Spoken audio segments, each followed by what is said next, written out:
तर सरन्यायाधीश भूषण गवईंवरील हल्ल्या प्रकरणावरून आता राजकारण सुरू झालेलं आहे। या संदर्भात निषेध व्यक्त करण्यात येतोय। त्या संदर्भातल्या टॉप 9 बातम्या बघा।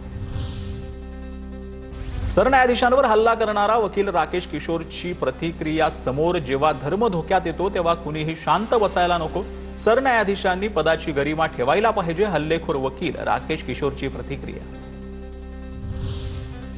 देवानं जे करायला सांगितलं तेच केलं, मला थोडंही दुःख नाही। सरन्यायाधीश गवईंवर हल्ला करणाऱ्या राकेश किशोरचं वक्तव्य। पंतप्रधान मोदींकडून सरन्यायाधीश गवईंवरील हल्ल्याचा निषेध व्यक्त। आपल्या समाजात अशा निंदनीय कृत्यांना स्थान नाही। मोदींची प्रतिक्रिया। मुख्यमंत्री फडणवीसांनीही नोंदवला निषेध।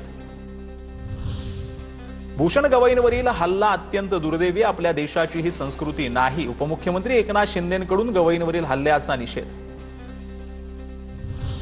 देशात अराजकता माजवण्याचा कुणालाही अधिकार नाही। सरन्यायाधीश भूषण गवईंच्या आई कमलाताई गवई यांची प्रतिक्रिया। आपले प्रश्न लोकशाही मार्गाने सोडवून घ्यावेत असंही वक्तव्य। सरन्यायाधीशांवर नाही तर हा आपल्या संविधानावर बूट फेकण्याचा प्रकार। भूषण गवईंवरील हल्ल्यानंतर संजय राऊतांची टीका।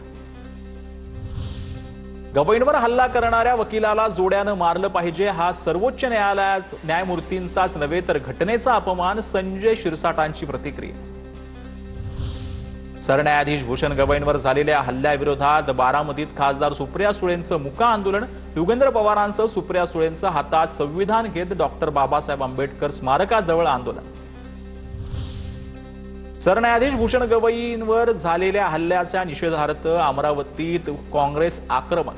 अमरावतीत काँग्रेसकडून आंबेडकर चौकात तीव्र निदर्शन।